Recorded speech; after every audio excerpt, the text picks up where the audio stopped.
Hi. Hi. Hang on. Get together real quick. Okay, I'll go get them. They should be on their bookshelf. Is that Charlie?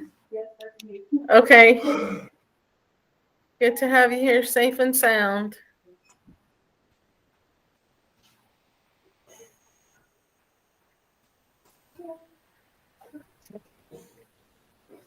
Okay, I don't have anybody in class with me.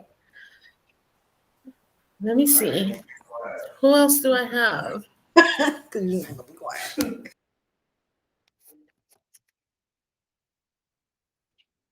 Okay. Hello, Arian. Lauren. Hi, Lauren. You gotta turn them on, baby.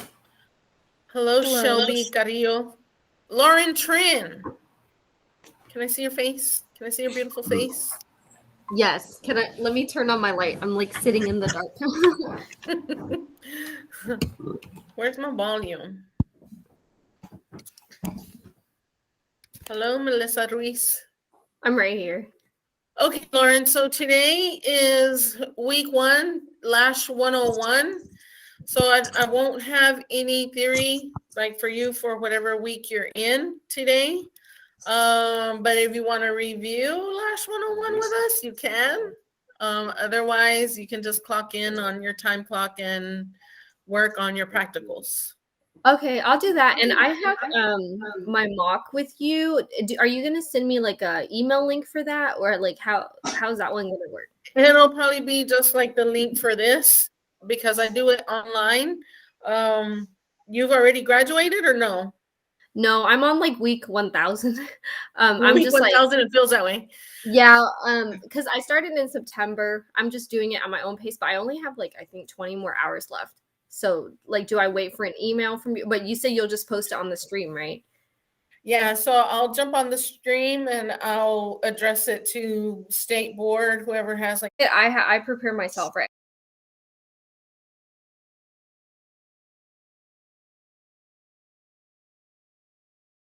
How to pack it also, but it helps to have it already because it goes by faster if you do. Okay, I'll just prepare for that during this time right now. Okay, you guys give me 2 shakes. All right. Okay, thank you. I'll see you.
Interaction.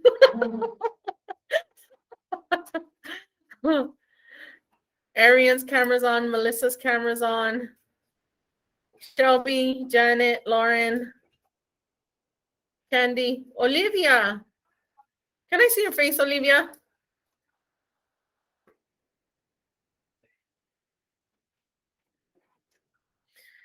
Olivia, what week is this for you, madre?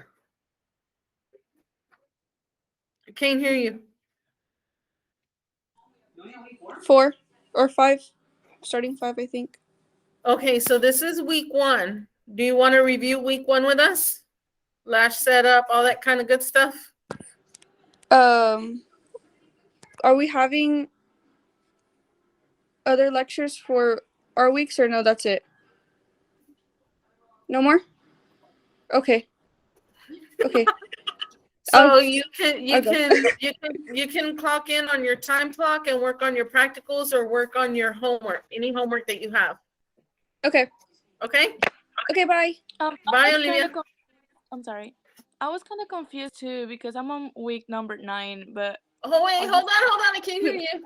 Hold on, let me turn up my volume. I said I'm kind of confused too because I'm on week number 9. You're on But week I 9? received, yes, but so I don't have to like join these lectures anymore. Like, No, so how many hours do you have? I also had that. I emailed you because I'm supposed to have like if I've been doing 20 hours a week, so I'm supposed to have like at least 160, right? Okay, so are you And Candy then Ovalle? yes, yeah, that's me. So state board with me is at 220 hours. Say what? State board with me is at 220 hours. Okay. So when you hit 220 hours, that's when you sign up for state board. So right now, But yeah, so I got the email from TD. What is it? TDLR. Yeah, and it's only showing that I only done like 50 something hours so far. Hold on, you're cutting out. You have how many hours? Can I see your face? Yeah, I'm gonna hold on. Because that little K is just pulsating and it's throwing me off.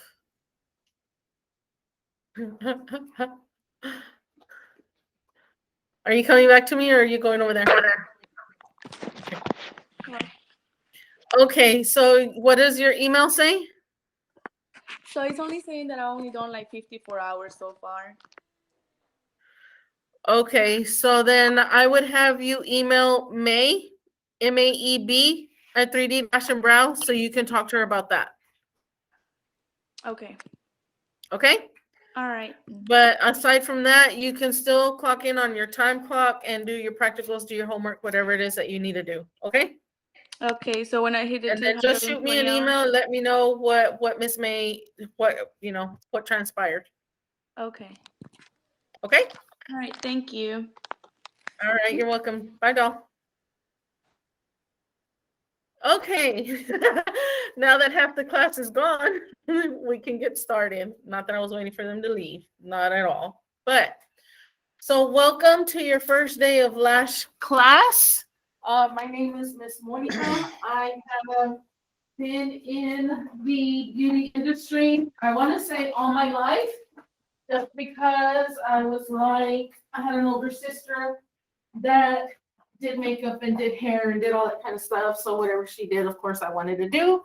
And then she went into school. And so I was always her model when she was doing her practicals and whatnot. So I got licensed. I've got a couple of licenses. I've gone to school 3 different times, one for my aesthetics, one for instructor, and then for cosmetology. I love cosmetology, but that wasn't what I wanted my license in. I did not want to do that. So I stuck with lashing. I've been in the industry lashing. I've taught aesthetics, but I always got really excited when I was going to teach lashing and aesthetics. And so that's where I've stayed. Not to say that I can't jump back and teach aesthetics, but that's just my preference to teach lashing because I love it so much. But anyway, so that's a little bit about me. You guys should have done your A1 orientation already online with enrollment. So we have until about 8:30ish, 8:45, because I have some students that have clients, so I have to go check on them at 8:30. So I'll try to be done way before them with lecture. Now, do you guys understand how to do your practicals and whatnot? Okay.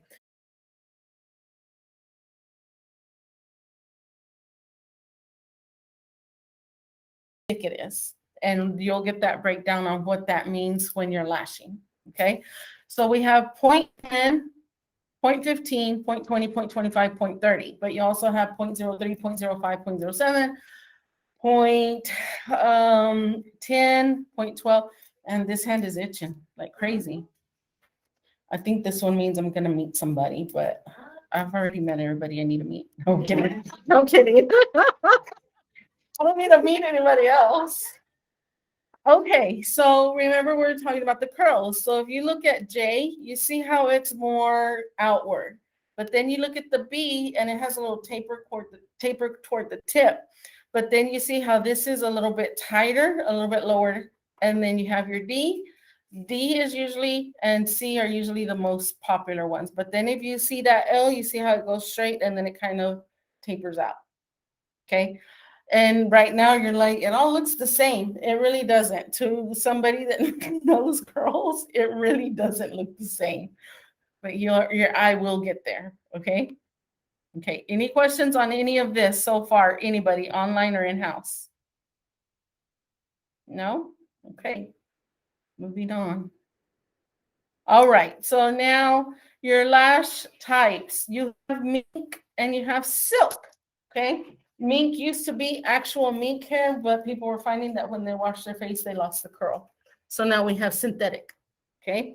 So your mink is tapered 2/3 down from the tip, and it is thinner through the body, right?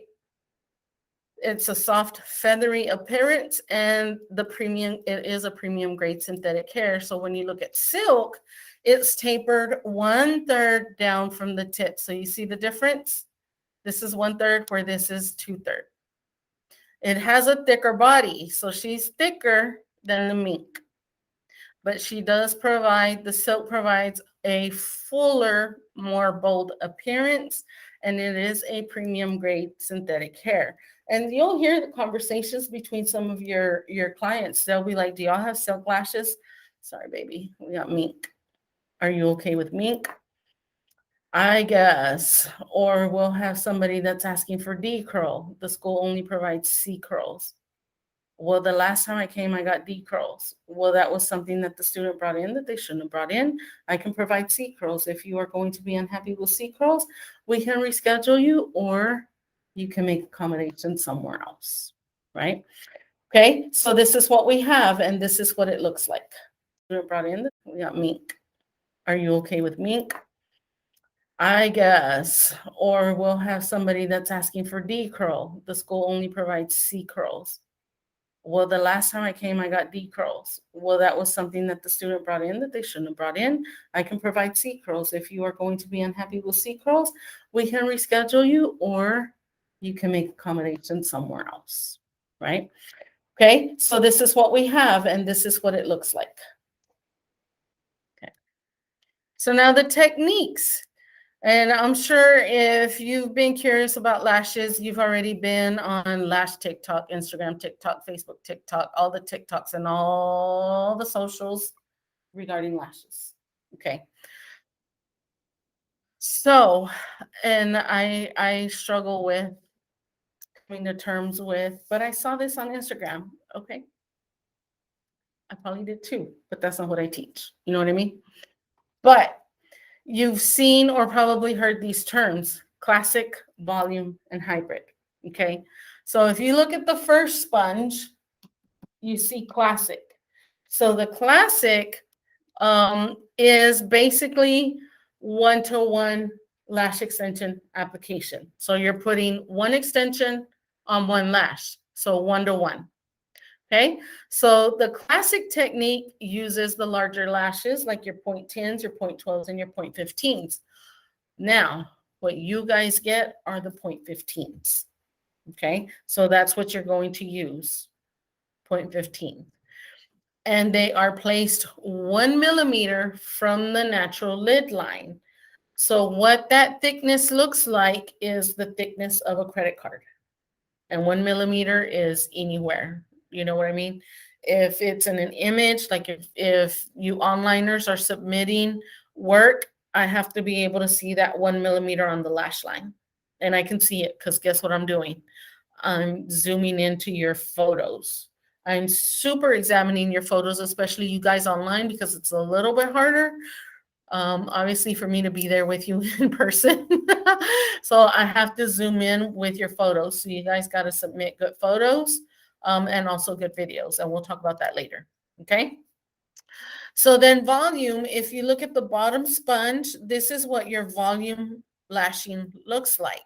It's, you guys will be creating fans and you place it on the natural lash. The volume technique uses smaller lashes. So you're using the 0.03s, 0.05s, and 0.07s. The school provides you with 0.07s, but we keep 0.03s in stock for those of you in-house. If you need some smaller ones, we can let you borrow, well, not borrow, but can let you use those on your clients if you need thinner. So those lashes are pulled off the stripped, they're fanned, and then they're also placed 1 millimeter from the lid line. Then you have hybrid. So if you look at the hybrid sponge, it's obviously between the classic and the volume. So you can see the thickness in the volume. Those fans are crisscrossing each other, right? So then to the trained eye, when you look at hybrid, hybrid is a combination of classic and volume. Okay, so it's a 50-50 ratio, meaning you're using 50% classic and 50% volume, and those are also placed 1 millimeter away from the lash line. So your hybrid, does somebody have a question? Somebody's mic is on. Okay, so if you look at the hybrid, you can see right here, there's a classic lash. Here, there's a classic lash. There, and there, and there. And then you see the fans, right? So it adds a little bit of dimension to it, and it's not as heavy as a volume set. Because nowadays, people, when they envision volume, it's like the Kim Kardashian, or some people call it the butterflies or the little birds or caterpillar look, because they're so full, but not everybody wants that. Okay. So it's just hybrid. It's a mix between the two. And it does help you be, to be creative. Once you know the rules, you can start to be creative. Okay. Now, tweezers are your most important tool, next to, of course, your adhesive and your lashes. You've got to take care of your tweezers like you take care of your cell phone, or maybe even better, like how you take care of your baby. I can tell you, if I have a student lashing and I'm teaching, I can hear those tweezers all the way over here. If they hit the ground, I'm like, oh, I hope she doesn't have to replace them, because they're so sharp. And if they fall, they will either bend the tip or the tip will break. When that happens, yeah, that's it. You might as well just use them to take your strips out of your trace, because they're not good anymore. You can go in and try to fix them, or you can try to improve the grip on your boot with a nail file. But if that tip is gone, that tip is gone. Also, if you roll your tweezers, meaning if I grab my tweezer and they close like this and I put too much pressure and they roll, that's it. They're gone. They're done. If they do this, can't use them. Because when I go to try to grab my lash is going to roll out. And you're going to be like, Miss Monica, I can't hold my lash right. Did you drop your tweezers? Well, yeah. All right. Well, it's time to go buy you some. So can we, while we're here in school, can we just buy from The school? Yep. Okay. Yep. All right. So tweezers allow you to pick up the lash extensions and isolate the natural lashes. And they come in a variety of shapes and sizes. So you'll always need a straight tweezer. And this is used for classic lashing, but you can also use them for isolation. And isolation is important, and we'll go over that later. You also have curved tweezers, and those can be used for volume, classic lashing, and isolation. And I do believe you get 2 pairs, or you get 4 tweezers total in your kit, I believe. Okay, so then holding your tweezers. So how to properly hold isolation and volume tweezers. I can show you that after the presentation. And then I'll also show you where your fingers go on your tweezers and how your hands should be positioned when you're working. So that way your fingers don't cramp and all this, that, and the other. Okay. If you've ever heard of writer's cramp, you also have tweezers cramp if you're not holding your tweezers right. Okay. Now, magnification. It is encouraged that you either purchase readers or if you wear glasses, wear your glasses just because your eyes are straining. Also, if I walk up and you're working, and you don't have that light on, and be like, girl, why ain't your lamp on? Oh, I forgot. Get it on. Use that light. Okay. So you can buy readers. Dollar Tree has them, Daiso has them, Walmart has them, Target has them, everybody has them. They have a little chart at the top. You just try them on, and whatever you can read or looks good, that's the power that you need. Okay. You can also purchase these with magnifiers. They will come with a little box and you have the different plates and they're the different strengths. And then they also have a light on them that you can turn the light on. But I'm kind of finding and noticing that some girls don't even use the light. They just use the lamp, but they use the magnifier because that light is kind of higher than your eye. So you don't want you lashing like this trying to look because the light's there. You know what I mean? So make sure you buy something that's going to work for you very well. And then you can try purchasing the reading glasses in different magnification levels so you can keep different ones. Now, jumping to the adhesive. This is very important for you. And when you guys start working, I'm going to be like, yep, they were listening because different things will happen in the lash room. Okay. And a lot of it will come from your adhesive. So with your adhesive, it has cyanoacrylate in it. Cyanoacrylates are a family of strong, fast-acting adhesives with industrial, medical, and household uses. They are derived from ethyl cyanoacrylate and related esters. The cyanoacrylate group in the monomer rapidly polymerize in the presence of water to form long, strong chains. So what that means in layman's terms is your adhesive needs moisture to cure, not glue to dry, adhesive to cure. So what that means is that if there's enough humidity in the air or moisture in the room, your adhesive is going to work for you like it needs to. Okay, because it starts to cure from the outside in. Once it's cured, it is raw.